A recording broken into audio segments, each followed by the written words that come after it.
Watu watatu wameuawa na wengine 35 kujeruhiwa kufuatia shambulio la drones lililofanywa na Ukraine kwenye kiwanda katika jiji la Izhevsk, zaidi ya kilomita 1000 kutoka mpaka wa Ukraine, mamlaka ya Urusi imesema.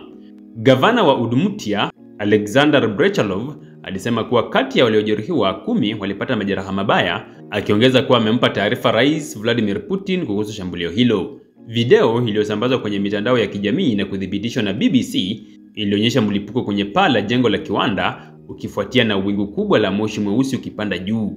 Drones hizo ziliripotiwa kulenga kiwanda cha Kupol Electromechanical Plant, kiwanda cha kijeshi kinachodaiwa kutengeneza mifumo ya makombora ya Tor ya angani na vituo vya rada. Kiwanda hicho pia kinajishughulisha na utengenezaji wa mifumo ya ulinzi wa anga ya OSA na kimeendeleza drones, kulingana na vyombo vya habari vya Ukraine.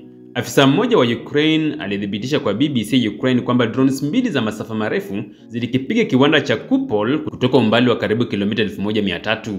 Kila operesheni maalum kama hiyo inapunguza uwezo wa adui wa kushambulia, inavuruga minyororo ya uzalishaji wa kijeshi na inaonyesha kwamba hata ndani kabisa ya Urusi hakuna maeneo salama kwa miundombinu yake ya kijeshi, chanzo hicho kilisema katika maoni yaliyoripotiwa na vyombo vya habari vya Ukraine. Rosaviasia aliweka vizuizi kwa shughuli katika uwanja wa ndege wa Izhevsk kabla ya kuviondoa saa chache baadaye. Hili ni shambulio la pili la drones la Ukraine kwenye kiwanda cha Kupol tangu Novemba, ingawa shambulio hilo halikusababisha majeruhi yoyote. Kwa upande wake, Moscow inaendelea kufanya mashambulizi nchini Ukraine.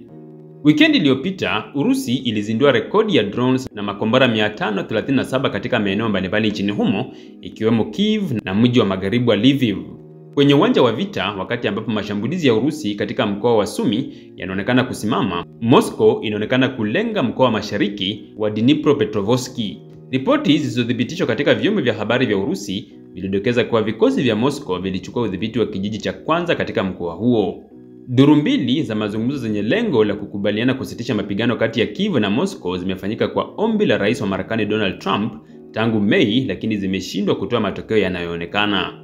Wiki iliyopita, Rais Putin alisema Urusi iko tayari kufanya duru mpya ya mazungumzo ya amani, ingawa alisema kuwa mapendekezo ya amani ya Urusi na Ukraine yalikuwa yanapingana kabisa. Siku ya Jumatatu, Zelensky kwa mara nyingine tena alionyesha mashaka juu ya nia za Putin. Putin tayari ameiba karibu nusu mwaka kutoka diplomasia juu ya muda wote wa vita hivi. Kiongozi huyo wa Ukraine alisema Urusi haibadili mipango yake na haitafuti njia ya kutoka kwenye vita hivi. Kinyume chake, wanajiandaa kwa operesheni mpya ikiwemo katika maeneo ya nchi za Ulaya, aliongeza. Mjumbe mkuu wa Marekani kwa Ukraine na Urusi, Keith Kellogg, aliunga mkono kauli hii Jumatatu alipoandika kwenye X kwamba Urusi haiwezi kuendelea kujichelewesha huku ikilipua maeneo ya kiraia nchini Ukraine. Moscow ilijibu haraka ikisema haikuwa na nia ya kujichelewesha kivyovyote na kuishukuru Marekani kwa msaada wake.